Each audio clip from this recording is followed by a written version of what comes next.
શ્રી ગણેશાય નમઃ. મિત્રો, આપ જોઈ રહ્યા છો યુટ્યુબ આપણી ચેનલ આવો સત્સંગમાં આપ સૌનું સ્વાગત છે. મિત્રો, આજે આ વિડીયોમાં આપણે જાણશું તારીખ 10 સપ્ટેમ્બર 2022 શનિવારથી લઈને તારીખ 25 સપ્ટેમ્બર 2022 રવિવાર સુધી ચાલતું શ્રાદ્ધ પક્ષ વિશે. શ્રાદ્ધ પક્ષનો શું મહિમા છે, આ દિવસોમાં શું કરવું શું ન કરવું, પિતૃપક્ષમાં એવા કયા મહા ઉપાય કરવા જોઈએ કે જેથી પિતૃદોષમાંથી નિવારણ પ્રાપ્ત કરી શકાય અથવા પિતૃદેવતાના આશીર્વાદ પ્રાપ્ત કરી શકાય, તે સર્વકાય માહિતી આપણે આ વિડીયોમાં જાણીશું. જો આપને આ વિડીયો પસંદ આવે તો લાઈક કરજો, શેર કરજો અને આપ આ ચેનલ પહેલી વખત જોઈ રહ્યા છો તો સબસ્ક્રાઈબ કરી લેજો, જેથી આવનાર નવા વિડીયોની માહિતી આપ સુધી તુરંત પહોંચી શકે. ધન્યવાદ. ઓમ પિતૃદેવતાભ્યો નમઃ.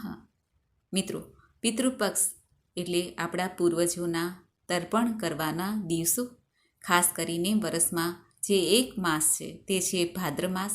આ ભાદરવા માસમાં જે વદ પક્ષની તિથિઓ આવે છે, પૂર્ણિમાથી લઈને અમાવસ્યાના જે દિવસો 16 દિવસ આવે છે, તે આપણા પિતૃઓ માટે કર્જ ઋણ ઉતારવા માટેના ખાસ દિવસો છે. આપણા ઋષિમુનિઓએ આ દિવસોને પિતૃ શ્રાદ્ધ નામ આપ્યું છે, પિતૃપક્ષ નામ આપ્યું છે. જે આપણા સ્વજનો મૃત્યુ પામ્યા છે તેની પાછળ શ્રાદ્ધ શ્રદ્ધાથી જે કર્મ કરવામાં આવે છે તેને શ્રાદ્ધ કહેવાય છે. હિન્દુ ધર્મશાસ્ત્ર અનુસાર પિતૃપક્ષ પિતરોને પિંડદાન કરી સમર્પિત કરાય છે કે જેથી તેમની તૃપ્તિ થાય, તેમને મુક્તિ પ્રાપ્ત થાય, એ પુણ્ય આપણને પ્રાપ્ત થાય. આ દરમિયાન શુભ કાર્ય જેવા કે લગ્ન, મુંડન, ગૃહપ્રવેશ, ઘર બાંધવું, ઘરનું નિર્માણ કે કોઈ પણ કાર્યનું નિર્માણ કરવું, ખરીદી કરવી, તે નિષેધ માનવામાં આવી છે. આ વર્ષે પિતૃ શ્રાદ્ધ પક્ષ તારીખ 10 સપ્ટેમ્બર 2022થી લઈને 25 સપ્ટેમ્બર સુધી ચાલે છે. પિતૃપક્ષમાં આ 15 દિવસો દરમિયાન પિતૃપૂજન, તર્પણ, પિંડદાન કરવામાં આવે છે. પિતરોની આત્માની શાંતિ માટે, પિતૃદેવને પ્રસન્ન કરવા માટે આશીર્વાદ પ્રાપ્ત કરવાના આ દિવસો છે. જો કોઈની કુંડળીમાં પિતૃદોષ હોય તો તેના નિવારણ માટે પણ આ દિવસો કે જેમાં પિતૃશ્રાદ્ધ આપણે કરીએ છીએ ત્યારે મહા ઉપાય અવશ્ય કરી લેવો જોઈએ. ખૂબ જ લાભ પ્રાપ્ત થાય છે. પિતૃદોષથી પીડિત વ્યક્તિ જો આ દિવસો દરમિયાન પિતૃદોષનું નિવારણ કરે તો તેને તેમાંથી મુક્તિ અવશ્ય મળે છે. કોઈ પણ સંકટ આવતું હોય અથવા તો કોઈ શુભ કાર્યમાં વિઘ્નો આવ્યા કરતું હોય, વંશવૃદ્ધિ થતી ન હોય, તો સમજવું જોઈએ કે પિતૃદેવ નારાજ છે. ઘરમાં અશાંતિ રહે, તું મેં થતું હોય તો પણ સમજવું કે પિતૃદેવ નારાજ છે. સર્વપિતૃ અમાવસ્યા આવે છે ત્યારે પણ પિતૃદેવ માટે સ્પેશિયલ દિવસ કહેવાનો છે.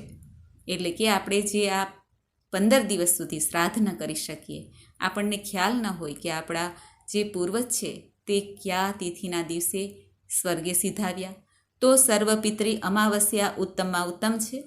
આ દિવસે તાંબાના લોટામાં જળ ભરીને તેમાં સફેદ તલ, સફેદ ચંદન, સફેદ પુષ્પ નાખીને પીપળાને અર્પણ કરવું જોઈએ અને શુદ્ધ દેશી ઘીનો દીપક પ્રગટાવવો જોઈએ. ઓમ સર્વે પિતૃદેવાય નમઃ આ મંત્રનો જાપ કરી શકાય છે. આમ કરવાથી પણ પિતૃદોષમાંથી મુક્તિ મળે છે.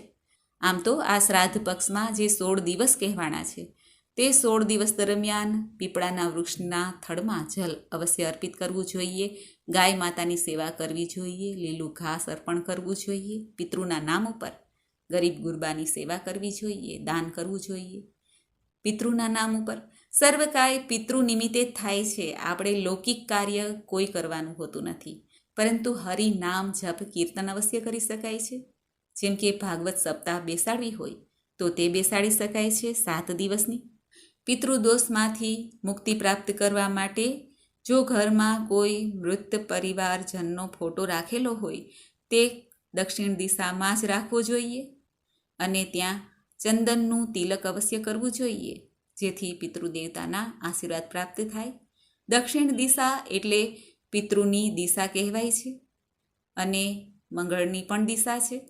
કોઈ પણ વ્યક્તિ મૃત્યુ પામે તેનું મસ્તક ઉત્તર તરફ અને પગ દક્ષિણ તરફ રાખવામાં આવે છે. માટે દક્ષિણ દિશા એ પિતૃઓને પ્રિય દિશા છે, એટલા માટે દક્ષિણ દિશા તરફ મુખ કરીને જ પિતૃ શ્રાદ્ધ તર્પણ કરાય છે. પિતૃદેવતાને જલ અર્પણ કરાય છે. ખાસ કરીને આ દિવસો દરમિયાન બ્રાહ્મણ દેવને ભોજન પણ પિતૃદેવના નામ ઉપર કરાવવું જોઈએ. દાન દક્ષિણા કરવી જોઈએ. આમ કરવાથી પણ પિતૃદેવતા તૃપ્ત થાય છે. કારણ કે પિતૃદેવતા તૃપ્ત થાય તેના અમુક સંકેત પણ છે. આપણા શાસ્ત્ર અનુસાર ચંદ્રમાની ઉપર એક અન્ય લોક છે જેને પિતરલોક કહેવાય છે. પુરાણ અનુસાર પિતૃઓ 2 ભાગોમાં વહેંચાયેલા છે. એક દિવ્ય પિતૃ અને બીજા છે મનુષ્ય પિતર. દિવ્ય પિતૃ મનુષ્ય અને જીવોના કર્મોના આધાર ઉપર ન્યાય કરે છે. અર્યમાં કે જે પિતૃના પ્રધાન છે, જે ન્યાયાધીશ યમરાજ પણ કહેવાય છે. પુરાણમાં બતાવવામાં આવ્યું છે કે પિતૃદેવતા ગંધ અને રસ તત્વથી તૃપ્ત થાય છે. જ્યારે આપણે શ્રાદ્ધ નાખીએ છીએ, ખીર, પૂરી તથા કોઈ પણ મિષ્ટાન હોય, શ્રાદ્ધ નાખીએ તેની સુગંધ જ આપણા પિતૃ લે છે. માટે સુગંધ દ્વારા તૃપ્ત થાય છે અને પોતાના કુટુંબીજનોને આશીર્વાદ આપે છે. પિતૃદેવતાને સુગંધથી શાંતિ મળે છે, કારણ કે હવાના રૂપમાં તેઓ વાસ કરે છે. ગાયનો ઉપલો કે ગાયનું છાણ જે સુકાયેલું હોય છે, તેમાં ઘી, ગોળ અને અન્ન અર્પિત કરીને તે ગંધ જે ઉત્પન્ન થાય છે, તેનાથી પણ પિતૃદેવતાની કૃપા પ્રાપ્ત થાય છે. આમ આ ગંધ દ્વારા પણ આપણે આપણા ઘરમાં પોઝિટિવ શક્તિનો સંચાર કરી શકીએ છીએ. આ ગાયના છાણ ઉપર જે ભોજન રાખવામાં આવે છે, તેની સુગંધ જે છે તે પિતૃ લે છે, ગ્રહણ કરે છે. પિતૃઓને જલ આપવાની વિધિ પણ અલગ કહેવાની છે. ખાસ કરીને કુશ ઘાસ છે જે તે લઈને પિતૃઓનું તર્પણ કરવું જોઈએ. એમનું ધ્યાન કરીને મંત્ર જાપ કરી શકાય છે. હું મારા પિતૃદેવતાને જલની અંજલિ અર્પણ કરું છું.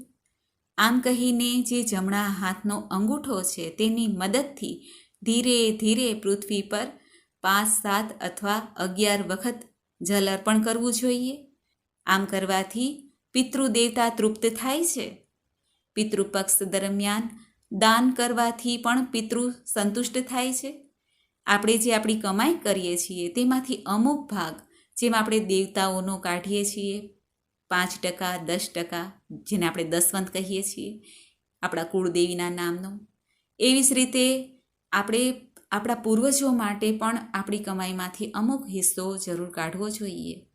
જે આ પિતૃ દિવસો આવે છે તેમાં એ હિસ્સાનો ઉપયોગ કરવો જોઈએ, દાન પુણ્ય કરવું જોઈએ. આમ તો દરેક અમાવસ્યાના દિવસે પિતૃદેવતા માટે દાન પુણ્ય કરાય છે, તેમાં પણ ખર્ચ કરી શકાય છે. પરંતુ આ શ્રાદ્ધ દિવસો દરમિયાન પણ જો આપણે પિતૃ નિમિત્તે કોઈ પણ વસ્તુ રાખેલી હોય, ધન રાખેલું હોય, તેનો ઉપયોગ અવશ્ય કરી લેવો જોઈએ. શ્રાદ્ધ બાદ પિતૃદેવતાને કાળા તલ, નમક, ઘઉં, ચોખા, ગાયનું દાન, સોના, વસ્ત્ર, ચાંદીનું દાન ઉત્તમ ફળ આપનાર છે. જો કે અત્યારે આપણે નિર્જીવ વસ્તુ દાનમાં આપી શકીએ, પરંતુ ગાયનું દાન આપવું તે યોગ્ય કહેવાતું નથી. ગાયનું દાન મૂર્તિ સ્વરૂપે જ આપવું જોઈએ. જો ગાય માતાને કોઈ સાચવી ન શકે અને દુઃખી થાય તો તે આશીર્વાદના બદલે શ્રાપ બની જાય છે. એટલા માટે સજીવ વસ્તુને આપતા પહેલાં 1000 વખત વિચારવું જોઈએ. પરંતુ નિર્જીવ વસ્તુ જે છે તે અવશ્ય દાન આપી શકાય છે. ગૃહ કલેશ, સંતાન સંબંધી કોઈ સમસ્યા હોય, વિવાહમાં બાધા આવતી હોય, આકસ્મિક દુર્ઘટના કે નોકરી વ્યવસાયમાં બાધા આવતી હોય, સ્વાસ્થ્ય ખરાબ રહેતું હોય, તો આ બધા પિતૃદોષના લક્ષણ છે. પિતૃદોષમાંથી મુક્તિ પ્રાપ્ત કરવા માટે પૂર્વજોના નિધનની જે તિથિ છે તે દિવસે ખાસ તર્પણ કરવું જોઈએ. જેમ કે કોઈનું એકમની તિથિ હોય, બીજની તિથિ હોય, પૂર્ણિમા, અમાવસ્યા, 14, જે કાંઈ તિથિ આપણને યાદ હોય તે તિથિએ તેમનું શ્રાદ્ધ કરવું જોઈએ. બ્રાહ્મણોને ભોજન કરાવવું જોઈએ. યથાશક્તિ દાન પુણ્ય કરવું જોઈએ.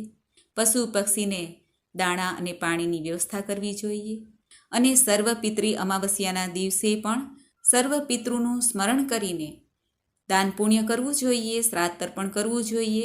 કારણ કે ઘણી વખત એવું બને કે આપણને કોઈ પિતૃઓના નામ આવડતા ન હોય, આપણા સ્વજનોના નામ ન આવડતા હોય, ત્યારે સર્વ પિતૃ અમાવસ્યાના દિવસે શ્રાદ્ધ તર્પણ કરી શકાય છે. હવે આપણે જાણી લઈએ કે આ પિતૃ પક્ષમાં 5 જીવોને જરૂર ભોજન કરાવવું જોઈએ, જેથી પિતરો તૃપ્ત થાય છે. તે 5 જીવ ક્યાં છે? મિત્રો, આ પિતૃપક્ષ દરમિયાન પિતૃદેવ પોતાના કુટુંબીજનો પાસે અમુક આશા લઈને આવે છે કે અમારા વંશજ અમને જરૂર ભોજન કરાવશે, અમને તૃપ્તિ કરાવશે. એ આશાએ એ આ ધરતીલોક ઉપર નજીક આવે છે અને અદૃશ્ય રૂપમાં આપણી આસપાસ જ રહે છે અને કોઈને કોઈ માધ્યમ દ્વારા તેઓ પોતાના સ્વજન પાસેથી જે શ્રાદ્ધ મળે છે તેને ગ્રહણ કરે છે. કોઈ પણ જીવજંતુનું સ્વરૂપ પણ લઈ શકે છે. પિતૃપક્ષમાં દર વર્ષે ભાદ્ર માસની પૂર્ણિમાથી લઈને અમાવસ્યા સુધીના જે 15-16 દિવસ છે તે દરમિયાન પિતૃઓને પિંડદાન ખાસ કરવું જોઈએ. પિંડદાનમાં દાન દક્ષિણા કરવામાં આવે છે. પૂર્વજોની આત્માની શાંતિ માટે શ્રાદ્ધ કરવામાં આવે છે અને પિતૃઓ જે ધરતી ઉપર આવ્યા હોય છે તેઓ આશીર્વાદ પણ આપે છે. પિતૃપક્ષ દરમિયાન પિતૃ પ્રસન્ન થાય એના માટે ખાસ કરીને ગાય, કૂતરું તથા કીડી, કાગડો અને દેવતાઓના નામ પર કંઈક ને કંઈક ભાગ કાઢવામાં આવે છે, અંશ કાઢવામાં આવે છે. આપણે ભોજન બનાવીએ એ પહેલાં પણ અને શ્રાદ્ધ જ્યારે આપણે રાંધીએ છીએ ત્યારે પણ આ 5 જીવ છે તેના માટે ભોજન કાઢવામાં આવે, તેમને ભોજન દેવામાં આવે તો પિતૃદેવ તૃપ્ત થાય છે. શ્રાદ્ધ કર્મમાં ભોજન પહેલાં 5 જગ્યાએ અલગ અલગ ભોજનનો અંશ જરૂર કાઢવો જોઈએ. ભોજનનો અંશ કેળના પત્ર ઉપર ગાય, કૂતરો, કીડી અને દેવતાઓ માટે કાઢવો જોઈએ. કાગડા માટે ભૂમિ પર રાખવામાં આવે છે અને પિતરોને પ્રાર્થના કરવામાં આવે છે, જેમના માધ્યમથી પિતરો ભોજન કરે છે અને તેમના કુટુંબીજનોને આશીર્વાદ આપે છે, જેથી કુટુંબમાં વંશવૃદ્ધિ થાય અને સુખ સમૃદ્ધિ જળવાઈ રહે. અને આ 5 જીવોને ભોજન કરાવવાથી પંચબલિ કહેવાય છે. પંચબલિની સાથે શ્રાદ્ધ કર્મ પૂર્ણ માનવામાં આવે છે. માટે જ્યારે આપણે પિતૃ શ્રાદ્ધ કરીએ ત્યારે આ પંચબલિ અવશ્ય કરવી જોઈએ. આ 5 જીવોના 5 ભાગ અવશ્ય કાઢવા જોઈએ. કૂતરો એ જલ તત્વ, કીડી એ અગ્નિ તત્વ, કાગડો એ વાયુ તત્વ, ગાય એ પૃથ્વી તત્વ અને દેવતા આકાશ તત્વ. આમ 5 તત્વની સેવા થઈ જાય છે. માટે આ 5 જીવની સેવા અવશ્ય કરવી જોઈએ પિતૃપક્ષમાં. આ 5ને આહાર દેવાથી પંચતત્વ પ્રતિ આભાર પ્રગટ થાય છે, ઋણ કર્જ ઉતરે છે. માન્યતા અનુસાર પિતૃપક્ષમાં જે જીવો ભોજન કરે છે, આપણે જેને ભોજન આપીએ છીએ, અર્પણ કરીએ છીએ, આમ કરવાથી પિતૃદોષમાંથી પણ મુક્તિ મળે છે. હવે આપણે જાણી લઈએ કે પિતૃપક્ષમાં શું કરવું ને શું ના કરવું.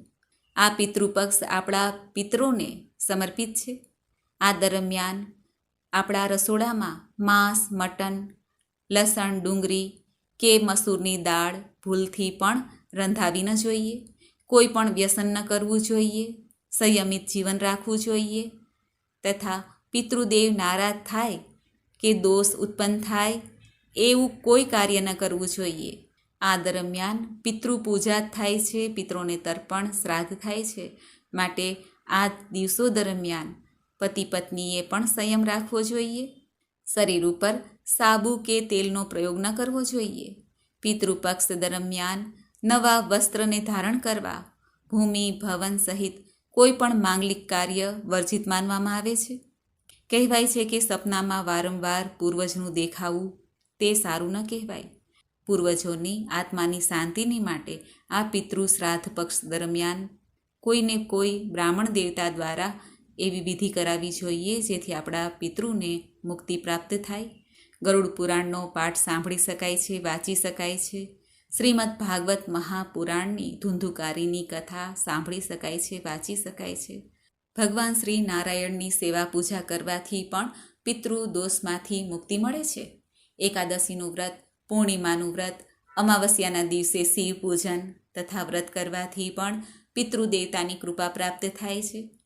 પિતૃદેવતાને મુક્તિ મળે એ માટે આ દિવસો દરમિયાન ઉપાય અવશ્ય કરવો જોઈએ. સારા પંડિતો, બ્રાહ્મણોને પૂછીને સારી વિધિ કરવી જોઈએ.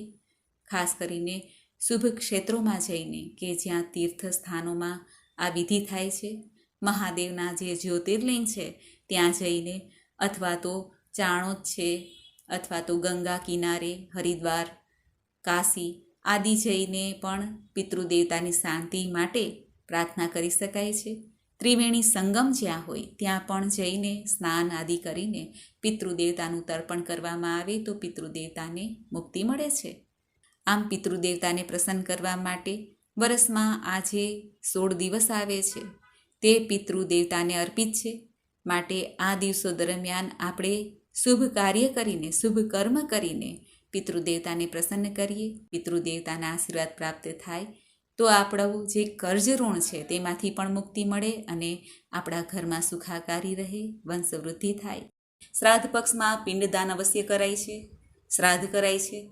એમાંય ખાસ કરીને પુત્રએ શ્રાદ્ધ કરવાનું એ નિયમ આપણા શાસ્ત્રોમાં કહેવાયેલો છે. જો પુત્ર ન હોય તો શું કરવું? પુત્ર કે જે પુ નામના નરકમાંથી પિતૃઓને બહાર કાઢે છે, મુક્તિ દે છે. પુત્ર ન હોય તો પુત્રી પણ શ્રાદ્ધ પિંડદાન કરી શકે છે. અને પુત્ર અને પુત્રી પણ ન હોય તો કુટુંબીજનો પણ શ્રાદ્ધ પિંડદાન કરી શકે છે. કુટુંબીજનો પણ ન હોય, ઘણા અનાથ હોય, એવું હોય તો પણ મિત્ર પણ શ્રાદ્ધ તર્પણ કરી શકે છે. અને એ પણ ન હોય તો જીવતે જીવતા પણ મનુષ્ય સારા બ્રાહ્મણ પાસેથી સારા તીર્થોમાં જઈને શ્રાદ્ધ તર્પણ પોતાના નામના માટે યોગ્ય રીતે કરી શકે છે. આવું વિધિ વિધાન કહેવામાં આવ્યું છે. અને જો આમ પણ ન થાય તો છેલ્લે મૃત્યુ સમયે જેણે આખી જિંદગી ભગવાનની સેવા પૂજા કરી છે, કથા સાંભળી છે, તેઓ મૃત્યુ સમયે ઈશ્વરનું નામ સ્મરણ કરે. જેમ અજામિલનું ઉપાખ્યાન આપણે સાંભળ્યું છે કે આખી જિંદગી જેણે પાપ કર્મ કર્યા છતાં પણ છેલ્લે તેણે નારાયણનું નામ સ્મરણ કર્યું, તેનાથી તેને મુક્તિ પ્રાપ્ત થઈ. એ રીતે મૃત્યુ સમયે જો યાદ આવે, સૌભાગ્ય હોય તો ઈશ્વરનું નામ સ્મરણ થાય તો પણ મુક્તિ પ્રાપ્ત થાય છે, એમાં કોઈ સંદેહ નથી. મિત્રો, મને આશા છે કે આપને પિતૃપક્ષની આ નાની એવી માહિતી જરૂર પસંદ આવી હશે. આ પિતૃપક્ષ એટલે મહાદેવની પૂજા આરાધનાના દિવસો. મહાપિતૃ છે, ભગવાન મહાદેવ ભૂતનાથ છે, ભૂતોના નાથ છે કે જે ચાલ્યું ગયું છે. માટે મહાદેવની પૂજા આરાધના કરીને ભગવાન મહાદેવનો મૃત્યુંજય મંત્ર જાપ કરવો જોઈએ. ઓમ ત્રયંબકમ યજામહે સુગંધિમ પુષ્ટિવર્ધનમ ઉર્વારુકમિવ બંધનાન મૃત્યોર્મોક્ષીય મામૃતાત. આ ઉપરાંત સર્વે પિતૃના પણ પિતૃ કોઈ હોય તો સાક્ષાત ભગવાન સૂર્યનારાયણ દેવ છે. પિતૃપક્ષમાં સૂર્યનારાયણ દેવને નિત્ય જલ અર્પિત કરવું જોઈએ અને આપણા પિતૃઓનું સ્મરણ કરવું જોઈએ. ભગવાન સૂર્યનારાયણ સામે જોઈને આશીર્વાદ માંગવા જોઈએ કે હે પ્રભુ, અમારા પિતૃદેવતા અમારી નાની એવી સેવાથી તૃપ્ત થાય અને અમારા ઘરમાં સુખાકારી રહે, અમારું જીવન ધન્ય થાય, અંતે મુક્તિના અધિકારી બનીએ, એવા આશીર્વાદ આપો. ભગવાન સૂર્યનારાયણ દેવ કે જે પંચદેવોના એક દેવ છે, જાગતા દેવ છે અને આપણા સૌના પિતામહ છે, માટે સૂર્ય પૂજા અવશ્ય કરવી જોઈએ. સૂર્યનારાયણની સામે જોઈને ગાયત્રી મંત્ર જપવાથી પણ લાભ પ્રાપ્ત થાય છે. ઓમ ભૂર્ભુવઃ સ્વઃ તત્સવિતુર્વરેણ્યમ ભર્ગો દેવસ્ય ધીમહિ ધિયો યો નઃ પ્રચોદયાત. બોલો ભગવાન સૂર્યનારાયણની જય, સર્વ પિતૃદેવતાની જય. મિત્રો, મને સાંભળવા માટે ધન્યવાદ. આપ સૌને મારા જય શ્રી કૃષ્ણ.